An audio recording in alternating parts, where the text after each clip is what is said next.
Hello everyone, my name is Parth and welcome back to class 11th का अपना biology का चैनल। हमने सेल स्ट्रक्चर ऑर्गेनाइजेशन ये चैप्टर स्टार्ट किया था। लेक्चर नंबर 6 देखेंगे, plastids, ribosomes and nucleus. Video अच्छा लगेगा तो लाइक करना, शेयर करना, सब्सक्राइब करना। चैनल को टारगेट रखते हैं 500 लाइक्स का। ऑल्सो अपना लाइव बैच उड़ान 3.0 फुल फ्लेज चल रहा है। पीसीएमबी सारा कुछ हम पढ़ा रहे हैं। मैं बायोलॉजी लाइव पढ़ा रहा हूं वहां पे। तो बैच के रिगार्डिंग कोई भी इंक्वायरी करनी है तो डिस्क्रिप्शन में आपको नंबर मिल जाएगा और यहां पर भी आपको मिल जाएगा। चलिए शुरू करते हैं आज का लेक्चर। सबसे पहले टॉकिंग अबाउट प्लास्टिड्स। क्या होते हैं प्लास्टिड्स? देखिए, सबसे फेमस प्लास्टिड आपने क्लोरोप्लास्ट के बारे में तो सुना ही है, क्लोरोप्लास्ट। लेकिन उसके अलावा और भी दो प्रकार के प्लास्टिड होते हैं। ठीक है, क्लोरोप्लास्ट क्या है? एक प्रकार का प्लास्टिड है। ठीक है, एक ऑर्गेनेल है। कैसे हैं ये? डबल मेम्ब्रेन होती है इनको। नीचे आपको क्लोरोप्लास्ट का स्ट्रक्चर दिख रहा है, उसमें देखो एक आउटर मेम्ब्रेन आपको दिखाई देगी और एक इनर मेम्ब्रेन आपको दिखाई देगी। डबल मेम्ब्रेन स्ट्रक्चर होता है, बराबर है। इनके अंदर आपको डीएनए मिल जाएगा, इनके अंदर आरएनए मिल जाएगा एंड 70S टाइप के राइबोसोम्स आपको मिल जाएंगे।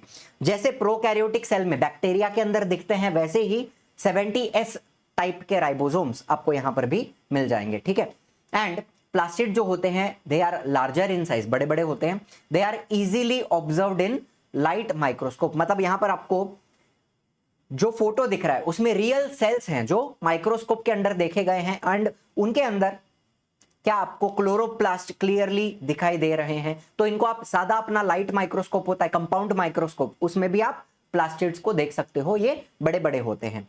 ठीक है, चलिए बेसिक बातें यहां तक आपको समझ में आ रही हैं। दूसरा, प्लास्टिड है 3 प्रकार के, जिसमें से क्लोरोप्लास्ट एक प्रकार है, उसके अलावा और 2 प्रकार होते हैं। आइए देखते हैं।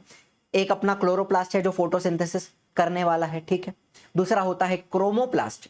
ये जो क्रोमोप्लास्ट है इसके अंदर क्या होगा? इसके अंदर आपको मिलेंगे पिगमेंट्स। पिगमेंट्स मतलब क्या? कलर्स मिलेंगे आपको इसके अंदर। ठीक है, एंड एक होता है ल्यूकोप्लास्ट। इसके अंदर आपको मिलेंगे न्यूट्रिएंट्स। इसके अंदर आपको मिलेंगे न्यूट्रिएंट्स। अब ये प्रकार यहां पे खत्म नहीं होते, आपका दिमाग और थोड़ा खराब करूंगा। ये जो ल्यूकोप्लास्ट है ये भी 3 प्रकार का होता है। ठीक है, leucoplast it contains no pigment, इसमें कोई भी कलर नहीं होता, इसके अंदर सिर्फ आपको न्यूट्रिएंट्स मिलेंगे, स्टोरेज ऑफ न्यूट्रिएंट्स। अब ये 3 प्रकार का है, अमाइलोप्लास्ट, इलायोप्लास्ट एंड अल्यूरोप्लास्ट। अमाइलोप्लास्ट में आपको मिलेगा स्टोरेज ऑफ स्टार्च। भाई साहब, स्टार्च क्या है? एक प्रकार का कार्बोहाइड्रेट है, कार्ब्स, कार्बोहाइड्रेट्स। ठीक है, इलायोप्लास्ट इसमें मिलेगा स्टोरेज ऑफ ऑयल। ऑयल क्या होता है बेटा? Fats. And aleuroplast it has storage of proteins. तो कार्बोहाइड्रेट, फैट एंड प्रोटीन तीनों का स्टोरेज का अलग अलग ल्यूकोप्लास्ट होता है, अमाइलोप्लास्ट, इलायोप्लास्ट, अल्यूरोप्लास्ट। बहुत ही सिंपल बातें आपको बता रहा हूं, ज्यादा कुछ अलग दिमाग खराब नहीं करना है आपका मुझे। ठीक है, नाउ क्रोमोप्लास्ट में आपको कलर्स मिलते हैं, पिगमेंट्स मिलते हैं। It contains pigments like, example दिया है कैरोटीन एंड ज़ैंथोफिल। इसके अलावा और भी पिगमेंट्स होंगे ऑफ कोर्स, सिर्फ एग्जाम्पल के लिए 2 दिया है। कैरोटीन का कलर ऑरेंज होता है एंड ज़ैंथोफिल का कलर येलो होता है। ठीक है, एंड जो भी कलर्स हमें फ्लावर्स में, फ्रूट्स में दिखते हैं, रेड, येलो, ऑरेंज, ब्लू, तो ये सब कुछ कहां से आता है? क्रोमोप्लास्ट से आता है। ठीक है, इनके अंदर आपको पिगमेंट्स मिल जाएंगे, है ना। सोपी सोपी सिंपल सिंपल बातें कर रहा हूं, ज्यादा कुछ अलग नहीं है। ल्यूकोप्लास्ट 3 प्रकार का, अमाइलोप्लास्ट, इलायोप्लास्ट, अल्यूरोप्लास्ट। क्रोमोप्लास्ट में क्या मिलता है? पिगमेंट्स मिलता है, कैरोटीन एंड ज़ैंथोफिल। ठीक है, and other pigments also. Fruits and flowers में जो कलर आते हैं वो इनके वजह से आते हैं। ठीक है, चलिए फिर बात करेंगे क्लोरोप्लास्ट के बारे में। फिर से बता दूंगा, ये आउटर मेम्ब्रेन थी और ये इनर मेम्ब्रेन थी। ठीक है, उसके अंदर भी बहुत सारा माल मसाला है, उसके बारे में बात करूंगा। Chloroplast it is present in plant cell. पहली बात तो आपको कहां कहां मिलेगा? सारे प्लांट्स, किंगडम प्लांटे में जितने भी प्लांट आते हैं सबके अंदर आपको क्लोरोप्लास्ट मिल जाएगा। ठीक है, दूसरा यूग्लिना, ये आता है किंगडम प्रोटिस्टा में, याद है आपको? प्रोटिस्टा, यूग्लिनॉइड्स, उनके अंदर भी क्लोरोप्लास्ट होते हैं। ठीक है, फिर एल्गे, एल्गे के अंदर भी आपको क्लोरोप्लास्ट मिल जाता है। कुछ मतलब एल्गे भी हैं जो फोटोसिंथेसिस करते हैं, राइट। उसमें से स्पाइरोगायरा का अगर मैं एक एग्जांपल लूं, ये कौन है? स्पाइरोगायरा। इसके अंदर का जो क्लोरोप्लास्ट है आपको दिख रहा है, उसका शेप ये सिंगल क्लोरोप्लास्ट है जो ऐसा ऐसा ऐसा घूम रहा है। तो इसका शेप कैसा है मेरे को बताओ, स्पाइरल। तो याद रखेंगे स्पाइरोगायरा के अंदर क्लोरोप्लास्ट का शेप कैसा होता है, स्पाइरल शेप का होता है, ठीक है। तो ये जो क्लोरोप्लास्ट है, एक हो सकता है, एक से ज्यादा हो सकते हैं, दे वेरी इन नंबर, इनका नंबर मतलब एक भी था, 10 भी थे, 40 भी थे, नंबर अलग हो सकता है अलग अलग सेल्स के अंदर, इनका साइज अलग हो सकता है, इनका शेप भी अलग हो सकता है, ठीक है। जैसे कि क्लमाइडोमोनास में आपको एक सिंगल क्लोरोप्लास्ट इतना बड़ा, कौन सा बड़ा पता है, ये पूरा, ये जो आपको दिख रहा है ऐसा, ये पूरा क्या है, ये सिंगल क्लोरोप्लास्ट है, एक ही क्लोरोप्लास्ट, ठीक है। एंड और अगर एग्जांपल लूं मैं दूसरा, देखो लीफ समझते हो आप, लीफ, लीफ पत्ता, उसको अगर मैं अंदर से देखूं तो ऐसे सेल्स मुझे दिखाई देते हैं, ठीक है। तो ये जो सेल्स होते हैं लीफ के अंदर, इनको कहते हैं मेसोफिल सेल्स। और इनके अंदर एक सेल के अंदर आपको 20 से लेके 40 क्लोरोप्लास्ट दिखाई देंगे। देखो यहां पे लिखा हुआ है मेसोफिल सेल, 20 से लेके 40 क्लोरोप्लास्ट आपको एक सेल के अंदर दिखाई दे सकते हैं लीफ के अंदर, ठीक है। तो इनका नंबर में भी आपको बहुत सारा वैरायटी दिखता है, इनके साइज में और इनके शेप में भी वैरायटी दिखाई देती है। चलिए तो आइए एक क्लोरोप्लास्ट बनाते हैं। अपनी अपनी नोटबुक ले लो, अपना अपना पेंसिल ले लो, पेन ले लो, स्केच पेन ले लो, जो कुछ लेना है ले लो, एंड ये डायग्राम मेरे साथ बनाओ। डायग्राम का ही स्टडी करके हम पूरा अपना टॉपिक समझते हैं, ठीक है। जो चीजें आपके टेक्स्ट बुक में लिखी हुई हैं उनको हम एक डायग्रामेटिक फॉर्म में समझते हैं तो हमारे लिए रिवीजन करना बहुत इजी हो जाता है, ठीक है। सिर्फ एक डायग्राम बना लोगे आपको पूरा कहानी समझ में आ जाता है। यही बायोलॉजी पढ़ने का तरीका है, डायग्राम्स के थ्रू, ठीक है। अपने अपने डायग्राम्स बनाओ, उनको लेबल करो, वहीं से आपको पूरी कहानी जो है, पूरा एक्सप्लेनेशन वहीं से आपको समझ में आ जाता है, ठीक है। चलिए तो ये मैंने बनाया आउटर मेम्ब्रेन, ये मैंने बनाया इनर मेम्ब्रेन, ठीक है। चलो लिख दो इधर, ये आउटर मेम्ब्रेन था, डबल मेम्ब्रेन स्ट्रक्चर है बराबर, और ये इनर मेम्ब्रेन। चलो अभी इसमें एक खास बात, ये जो इनर मेम्ब्रेन है it is less permeable. Outer membrane होती है वो परमिएबल होती है, लेकिन inner membrane is less permeable, मतलब ज्यादा चीजों को अंदर बाहर जाने नहीं देगी, लिमिट रहेगा कि क्या अंदर आ सकता है क्या बाहर जा सकता है, ठीक है। दूसरा बात, ये दोनों मेम्ब्रेन के बीच में जो आपको गैप दिख रही है, ठीक है, ये जो स्पेस दिख रही है इसको मैं कहूंगा एक्स्ट्रा मेम्ब्रेन स्पेस, ठीक है, एक्स्ट्रा मेम्ब्रेन स्पेस।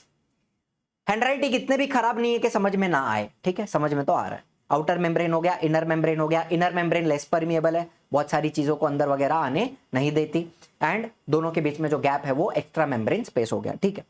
अब इसके अंदर आपको ऐसा स्ट्रक्चर ड्रॉ करना है। इसको ड्रॉ करने का सिंपल तरीका है, ऊपर एक डिस्क बनाओ, फिर उसको 1 2 3 4 5 ऐसा करो, 1 2 3 4 5 ऐसा करो, एंड ज्वाइंट कर दो ऐसे करके, ठीक है। तो ये स्ट्रक्चर आपका तुरंत बन जाएगा, ठीक है। Rather than making like this like this like this like this like this, ऐसा भी कर सकते हो, आपके ऊपर है आपको कैसे बनाना है।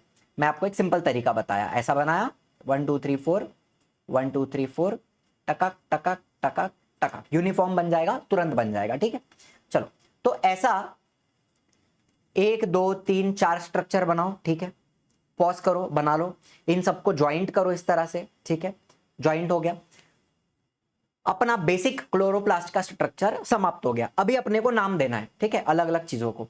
अब ये जो पूरा स्ट्रक्चर आपको दिखता है इसको कहेंगे ग्रैनम। क्या कहेंगे, ग्रैनम। देखो एक रहेगा तो ग्रैनम, और प्लूरल रहेंगे तो उसको कहेंगे ग्रैना, ठीक है, प्लूरल। सिंगल रहेगा तो ग्रैनम, प्लूरल रहेगा तो ग्रैना कहेंगे, ठीक है। अच्छा अभी इस ग्रैनम के अंदर आपको डिस्क दिखाई दे रही है बहुत सारी, तो ये एक एक जो डिस्क है इनको कहते हैं थाइलकॉइड। एक डिस्क को थाइलकॉइड कहते हैं। तो मुझे बताओ ये जो ग्रैनम है इसको मैं स्टैक, स्टैक मतलब क्या, थप्पी, स्टैक ऑफ थाइलाकॉइड्स कह सकता हूं, स्टैक ऑफ थाइलाकॉइड्स बराबर है। दूसरा, थाइलाकॉइड के अंदर आपको मिलता है क्लोरोफिल, क्लोरोफिल मिलता है जो फोटोसिंथेसिस करने वाला है, एंड आपको मिलेगा एंजाइम्स जो फोटोसिंथेसिस के लिए रिक्वायर्ड हैं। थाइलाकॉइड के अंदर क्लोरोफिल मिलेगा और एंजाइम्स मिलेंगे। चलो, इतना बात क्लियर हुआ, यहां पे कोई दिक्कत वाली बात नहीं है। फिर थाइलाकॉइड्स के आसपास ये जो लिक्विड रहेगा यहां पे, ठीक है, पूरा क्लोरोप्लास्ट के अंदर, उसको कहेंगे स्ट्रोमा। स्ट्रोमा के अंदर भी आपको क्या क्या मिलेगा? स्ट्रोमा के अंदर आपको मिल जाएंगे एंजाइम्स जो फोटोसिंथेसिस करने के लिए जरूरी है। ठीक है, नंबर 1 एंजाइम्स मिल गए। दूसरा आपको मिलेगा डीएनए। वो डीएनए कैसा रहेगा आपको मैं यहां पे ड्रॉ करके दिखा देता हूं साइड में, देखो।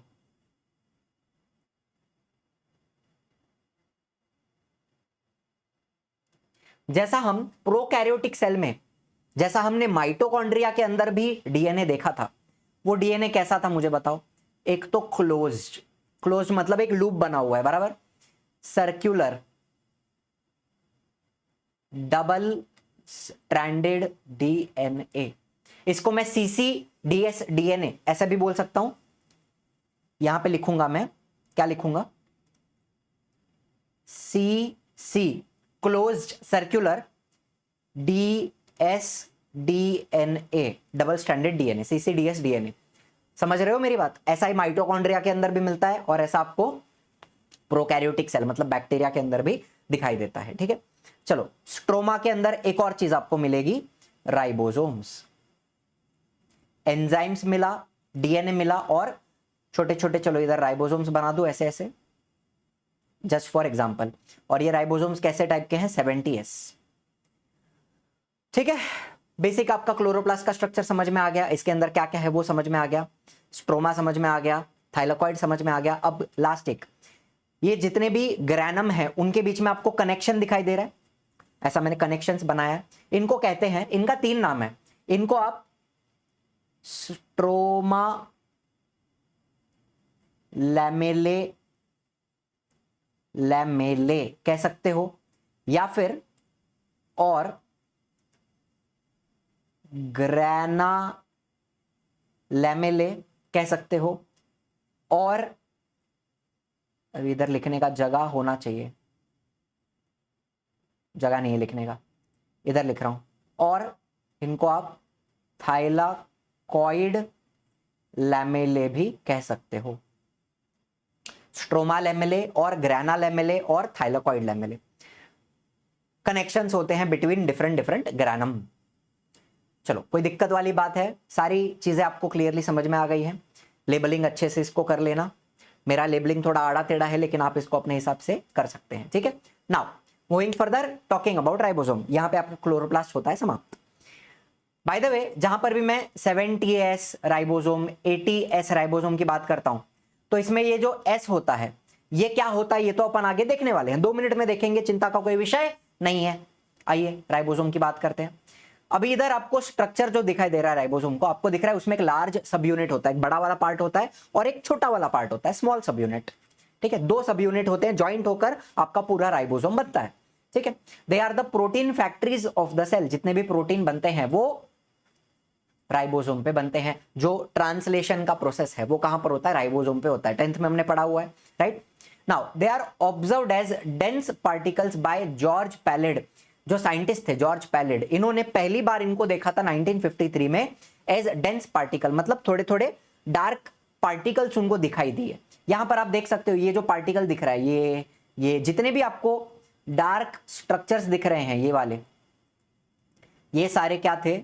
ये सारे क्या थे? राइबोसोम्स थे। Are you understanding? और ये एंडोप्लाज्मिक रेटिकुलम के ऊपर आपको दिख रहा है, मतलब ये क्या है बेसिकली? ये रफ एंडोप्लाज्मिक रेटिकुलम का फोटो आपको दिखाई दे रहा है, रियल फोटो। ठीक है, जैसा इलेक्ट्रॉन माइक्रोस्कोप में दिखाई देता है। Are you understanding? Endoplasmic reticulum, उसके ऊपर आपको ये डॉट डॉट डॉट डॉट दिखाई दे रहे हैं। इनको जॉर्ज पैलेड, ये साइंटिस्ट ने डिस्कवर किया था, तो इनको हम पैलेड पार्टिकल्स भी कहते हैं। क्या कहेंगे, पैलिड पार्टिकल्स, उन्होंने डिस्कवर किया था 1953 में। चलो ठीक है, राइबोसोमल आरएनए ये बनता किसका है, एक तो आर आरएनए, चलो इधर लिखूं मैं, आर आरएनए प्लस प्रोटीन्स, दो चीजों से बनता है आपका राइबोसोम, आरआरएनए एंड प्रोटीन्स, ठीक है। एंड इनको कोई भी प्रकार की मेम्ब्रेन नहीं होती, कोई भी प्रकार की कवरिंग ऊपर नहीं होती, ठीक है। चलो, तो एक यूकैरियोटिक सेल के अंदर आपको ये कहां कहां पे मिलेंगे, एक तो माइटोकॉन्ड्रिया के अंदर मिलता है 70S टाइप का ribosome, are you understanding. Plastids में मिलता है 70S टाइप का राइबोसोम, तीनों में रहेगा, क्रोमोप्लास्ट, ल्यूकोप्लास्ट एंड क्लोरोप्लास्ट, तीनों के अंदर आपको मिलता है राइबोसोम्स, ठीक है। तीनों के अंदर डीएनए भी होता है, वही सीसीडीएस डीएनए तीनों में होता है, ठीक है, प्लास्टिड्स में।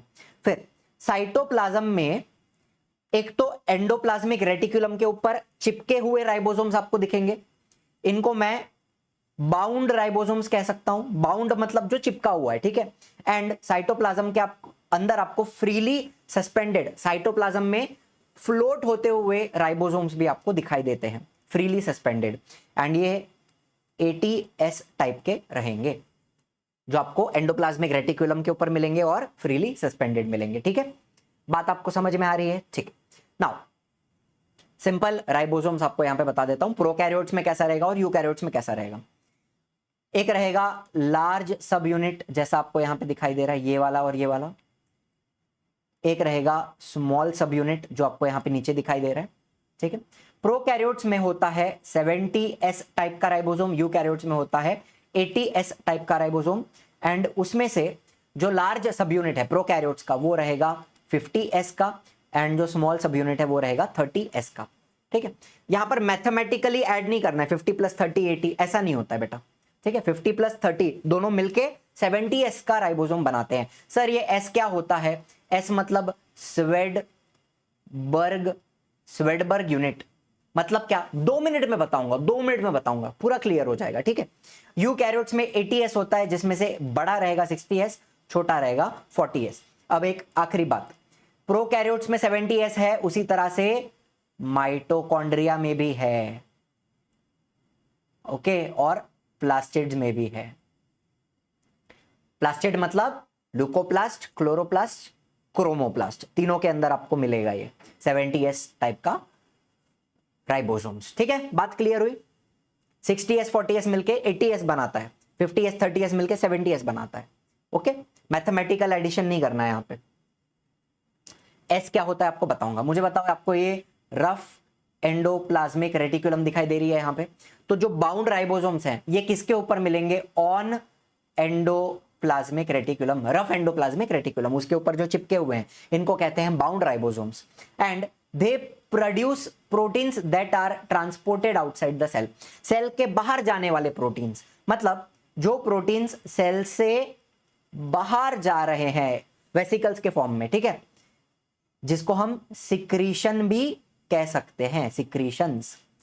तो ये जो सिक्रीशंस हैं ये कौन बनाता है, बाउंड राइबोसोम, एंडोप्लाज्मिक रेटिकुलम के ऊपर जो रहेंगे बाउंड राइबोसोम, वो बनाते हैं सिक्रीशंस। एग्जांपल दिया है, एक अपना ऑर्गन है पैनक्रियास, पैनक्रियास, उसके अंदर एक सेल्स होते हैं जिनको कहते हैं एसिनार सेल्स, आपको दिखाई दे रहे हैं एसिनार सेल्स, पैनक्रियास के अंदर होते हैं। ये एसिनार सेल्स प्रोड्यूस करते हैं डाइजेस्टिव एंजाइम्स, ठीक है। और ये डाइजेस्टिव एंजाइम्स एक्चुअली में क्या है, ये डाइजेस्टिव एंजाइम्स एक्चुअली में क्या है, दे आर प्रोटीन्स, ठीक है। तो ये प्रोटीन्स कहां बने होंगे, बाउंड राइबोसोम्स ने बनाए होंगे एसिनार सेल्स के अंदर, एंड बाद में रिलीज हुआ रहेगा बाहर। आर यू अंडरस्टैंडिंग, सिंपल बात यहां पे बता रहा हूं आपको, ओके। चलो, फिर जो फ्री राइबोसोम्स हैं, फ्रीली सस्पेंडेड, कहां पर होंगे, इन साइटोप्लाज्म, साइटोप्लाज्म में फ्लोट हो रहे हैं। ये क्या करते हैं, ये एक चेन बनाएंगे जिसको हम कहते हैं पॉलीराइबोसोम्स, या फिर इसको आप पॉलीजोम भी कह सकते हो या पॉलीराइबोसोम। तो आपको दिख रहा है एक mRNA, मैसेंजर आरएनए, उसके ऊपर बहुत सारे राइबोसोम इस तरह चिपके हुए हैं, एंड मल्टीपल ट्रांसलेशंस हो रहे हैं, मतलब ये ये सारे क्या हैं? प्रोटीन्स। तो एक ही एमआरएनए के ऊपर मल्टीपल प्रोटीन्स की कॉपी बन रही है, यहां पे ट्रांसलेशन हो रहा है। Are you understanding? इसको कहते हैं polyribosome.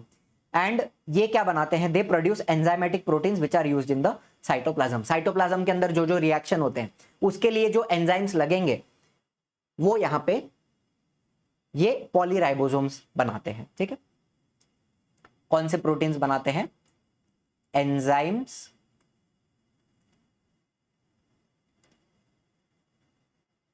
Enzymes needed in cytoplasm, वो यहां पे बनने वाले हैं। ठीक है, चलिए बात करते हैं एस की। एस मतलब होता है Svedberg unit. It is a measure of density, particle की डेंसिटी, उसकी घनता बताता है हमें ये Svedberg unit. It shows the sedimentation rate. मुझे बताओ, कोई चीज अगर ज्यादा डेंस है तो वो जल्दी नीचे जाके सेटल हो जाती है। पानी में अगर किसी चीज को डालोगे, फॉर एग्जांपल पानी में आपने एक लोखंड का बॉल डाला और आपने एक प्लास्टिक का बॉल डाला, तो फट से नीचे कौन जाएगा? लोखंड जाएगा ना, बिकॉज उसकी घनता, उसका जो डेंसिटी है वो ज्यादा है, फट से नीचे बैठ जाएगा। तो ये स्वेडबर्ग यूनिट क्या बताता है? सेडिमेंटेशन रेट, वो पार्टिकल कितना जल्दी नीचे सेटल हो जाता है। मुझे एक बात बताओ, आप टेस्ट ट्यूब में कुछ चीजें लेते हो और उसको घुमाते हो, तो इसको सेंट्रीफ्यूगेशन कहते हैं। क्या कहते हैं? सेंट्रीफ्यूगेशन। तो जब सेंट्रीफ्यूज में चीजों को घुमाया जाता है, अगर आपने ब्लड लिया है और उसको आप ऐसे सेंट्रीफ्यूज में घुमाते हो, तो उसके अंदर के जो आरबीसी हैं वो नीचे सेटल हो जाते हैं। उसके ऊपर डब्ल्यूबीसी प्लेटलेट, जो थोड़े हल्के होते हैं, जिनकी डेंसिटी कम है, वो डब्ल्यूबीसी प्लेटलेट आपको ऊपर दिखाई दे रहे हैं। Are you understanding? और उसके ऊपर आपको प्लाज्मा दिख रहा है। ठीक है, प्लाज्मा ज्यादातर 90% पानी होता है। तो यहां पर सबसे डेंस पार्टिकल है वो सबसे पहले नीचे बैठेगा। Are you understanding? तो मुझे अभी एक बात बताओ, सिंपल बात बताओ, जो 80S वाला राइबोसोम है उसकी डेंसिटी ज्यादा होगी तो वो सबसे पहले नीचे बैठ जाएगा, और जो 70S वाला राइबोसोम है उसकी डेंसिटी थोड़ी कम है तो वो नीचे बैठने को उसको थोड़ा टाइम लगेगा। Are you understanding? तो ये एस क्या बता रहा है? सेडिमेंटेशन रेट, डेंसिटी बता रहा है, पार्टिकल की डेंसिटी कितनी है। आई hope this point is also very clear. Svedberg unit समझ में आ गया है? ठीक है, चलो टॉकिंग अबाउट न्यूक्लियस, आज का अपना छोटा सा लास्ट टॉपिक। न्यूक्लियस क्या है? न्यूक्लियस सबको पता है क्या है। Nucleus is distinct during interphase. Sir interphase क्या होता है? देखो, आपने माइटोसिस पढ़ा है। माइटोसिस में प्रोफेज होता है, एंड हमने क्या पढ़ा है कि प्रोफेज के दौरान न्यूक्लियर मेम्ब्रेन ब्रेक हो जाती है, न्यूक्लियोलस डिसअपियर हो जाता है, बराबर, क्रोमोसोम्स का कंडेंसेशन स्टार्ट हो जाता है। ये सब हमने पढ़ा है माइटोसिस के अंदर। ठीक है, तो न्यूक्लियस क्लियरली कब दिखाई देगा? इंटरफेज में। इंटरफेज मतलब क्या? जब डिवीजन नहीं हो रहा। इंटरफेज एक तरीके से इसको हम ग्रोथ फेज बोलते हैं। जब सेल की ग्रोथ हो रही है, जब वो डिवाइड नहीं कर रहा है, ड्यूरिंग दैट टाइम आपको न्यूक्लियस डिस्टिंक्ट दिखेगा। डिस्टिंक्ट मतलब क्या? एकदम क्लियर दिखाई देगा। कब? जब सेल डिवाइड नहीं कर रहा है, जब वो इंटरफेज में है, मतलब जब वो ग्रोथ फेज में है। Are you understanding? ठीक है, दूसरी बात, इंटरफेज का जो न्यूक्लियस है, मतलब ग्रोथ फेज का जो पूरा न्यूक्लियस है, उसमें आपको क्या क्या मिलेगा? आपको मिलेगा न्यूक्लियर एनवोलोप। न्यूक्लियर एनवोलोप मतलब क्या? Nuclear membrane. और वो भी कैसी होती है? डबल लेयर होता है, डबल मेम्ब्रेन होती है। आपको बताऊं, एक आउटर मेम्ब्रेन दिखाई दे रही है, और चलो इधर से बना देंगे, एक आपको इनर मेम्ब्रेन दिखाई दे रही है। कम ऑन, यस और नो? आउटर और इनर। दूसरा आपको मिलेगा न्यूक्लियोप्लाज्म। सर क्या होता है न्यूक्लियोप्लाज्म? न्यूक्लियस के अंदर जो फ्लूइड होता है, जैसे सेल के अंदर का फ्लूइड साइटोप्लाज्म है, वैसा न्यूक्लियस के अंदर भी फ्लूइड है, उसको मैं कहूंगा न्यूक्लियोप्लाज्म। और एक और नाम है, इसको हम कैरियोलिम्फ भी कहते हैं। न्यूक्लियोप्लाज्म का दूसरा नाम है कैरियोलिम्फ। ठीक है, और क्या मिलेगा आपको? और मिलेगा आपको न्यूक्लियोलस। न्यूक्लियोलस आपको बीच में एक डेंस स्ट्रक्चर दिखाई दे रहा है, ये वाला, ये न्यूक्लियोलस है। क्या करता है? आरएनए बनाता है, राइबोसोमल आरएनए का प्रोडक्शन होता है वहां से, ठीक है, आरएनए, ठीक है। चलो, और फिर क्रोमैटिन आपको दिखेगा। क्रोमैटिन आप समझते हो डीएनए से बनता है, बहुत सारा क्रोमैटिन आपको यहां पे दिखाई दे रहा है। क्रोमैटिन कैसे बनता है? डीएनए और हिस्टोन प्रोटीन्स और नॉन हिस्टोन प्रोटीन सब कुछ मिला के क्रोमैटिन बनता है, ये भी अपन देखेंगे। चलो, दूसरी कोई बात यहां पे छूट रही है? बेसिक बातें हैं, ठीक। न्यूक्लियर एनवलप कैसा है? डबल मेम्ब्रेन है around the nucleus, inner outer membrane होती है, एंड उनके बीच में भी गैप होता है, उसको कहते हैं perinuclear space. 10 to 50 nanometer की होती है बिटवीन द टू मेम्ब्रेन्स। आपको यहां पे दिखा दूं, ये जो गैप आपको दिख रहा है, इस गैप को कहेंगे पेरी न्यूक्लियर स्पेस। कितनी होती है? 10 से 50 नैनोमीटर, ओके, 10 से 50 नैनोमीटर पेरी न्यूक्लियर स्पेस। किसी को कोई दिक्कत है यहां पे? न्यूक्लियोलस क्या करता है चाहिए तो यहां पे लिख दूं, आरएनए बनाता है, ओके। किसी को कोई दिक्कत है? सिंपल है यहां तक। चलो, फिर जो आउटर मेम्ब्रेन है, outer membrane, it connects to endoplasmic reticulum and it has ribosomes. तो आपको दिख रहा है ये जो रफ एंडोप्लाज्मिक रेटिकुलम है, ये कहां से निकल रही है? आउटर मेम्ब्रेन से ही बन रही है। आपको दिखाई दे रहा है ना, यहां पे अगर आप देखो तो ये आउटर मेम्ब्रेन से ही एंडोप्लाज्मिक रेटिकुलम बनते हुए दिख रही है, ठीक है, और उसके ऊपर राइबोसोम्स भी आपको दिखाई दे रहे हैं। ये क्या है? राइबोसोम्स। आई होप मैं बीच में नहीं आ रहा हूं, दिखाई दे रहा है आपको, ठीक है। चलो, दूसरी बहुत ही महत्वपूर्ण बात, जो इनर मेम्ब्रेन होती है, इट हैज न्यूक्लियर लैमिना। अब यहां पर ध्यान से देखो, आपको इनर मेम्ब्रेन दिखाई दे रही है, अंदर की मेम्ब्रेन, उसके नीचे आपको न्यूक्लियर लैमिना, एक सपोर्टिंग स्ट्रक्चर होता है जो अंदर से सपोर्ट देता है, ठीक है। Nuclear lamina internal support structure होता है, आपको यहां पे दिखाई दे रहा है।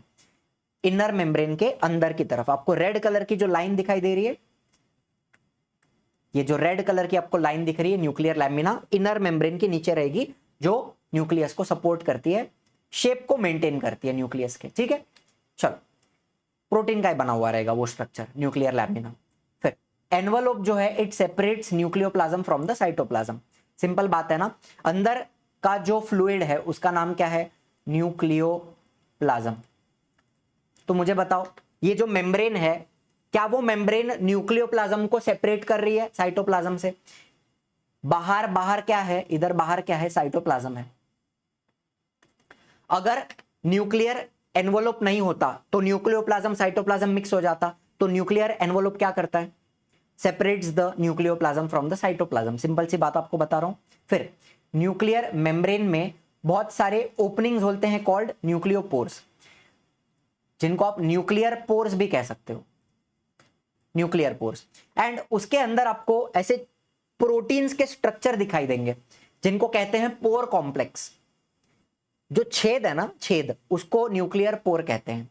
एंड उसके छेद के आसपास प्रोटीन्स हैं, आपको यहां पे येलो येलो कलर का ऐसा घुसा हुआ प्रोटीन दिख रहा है, तो ये सारे प्रोटीन्स, इनको कहते हैं pore complex. Pore complexes at the nucleopores control transport in and out. कौन सी चीज अंदर आएगी, बाहर जाएगी, ये कंट्रोल कौन करता है? ये पोर कॉम्प्लेक्स। पोर कॉम्प्लेक्स, आपको ये जो ऐसा फ्लावर जैसा स्ट्रक्चर दिख रहा है ना प्रोटीन्स का, इसको कहते हैं पोर कॉम्प्लेक्स। और वो क्या कंट्रोल करता है? कौन सी चीज अंदर जा रही है, बाहर जा रही है, इसको कंट्रोल करने वाला है। चलो, कोई दिक्कत वाली बात नहीं है। Now what is chromatin? अपना डीएनए को हिस्टोन प्रोटीन्स के ऊपर लपेट के, ये जो 8 हिस्टोन प्रोटीन है, 8, उनके ऊपर लपेट के न्यूक्लियोसोम बनाया जाता है। उसमें नॉन हिस्टोन प्रोटीन्स भी होते हैं साथ में, अंडरस्टैंड दिस। हिस्टोन तो होते हैं 8, उसके अलावा नॉन हिस्टोन प्रोटीन्स भी होते हैं और सब मिला करके न्यूक्लियोसोम बनता है। फिर ये सारे न्यूक्लियोसोम उनको लपेट करके ये क्रोमैटिन बनता है, क्रोमैटिन। चलो अब मुझे बताओ, ये जो क्रोमैटिन है ये आपको इंटरफेज में दिखता है, इंटरफेज जब ग्रोथ फेज है, और क्रोमोसोम आपको कब दिखेगा, ड्यूरिंग डिवीजन। ठीक है, क्रोमैटिन से बनता है आपका क्रोमोसोम लपेट के। ठीक, चलो तो एज यू कैन सी यहां पर ये जो आपको दिख रहा है, ये स्ट्रक्चर जो आपको दिखाई दे रहे हैं ऐसे ऐसे, ये जो स्ट्रक्चर है ये क्रोमोसोम्स है और ये डिवीजन हो रहा है। यहां पर आपको एनाफेज होते हुए दिखाई दे रहा है, तो आपको यहां पे क्रोमोसोम दिख रहे हैं, लेकिन बाकी टाइम पे ये इंटरफेस का न्यूक्लियस है, इंटरफेस, और उसके अंदर क्या प्रेजेंट रहेगा, उसके अंदर क्रोमैटिन दिखेगा, बराबर है। ठीक है, चलो फिर यहां पर और एक चीज आपको दिखा सकता हूं। बाय द वे न्यूक्लियोलस, ये न्यूक्लियोलस दिखाई दे रहा है आपको, डेंस स्ट्रक्चर है गोल।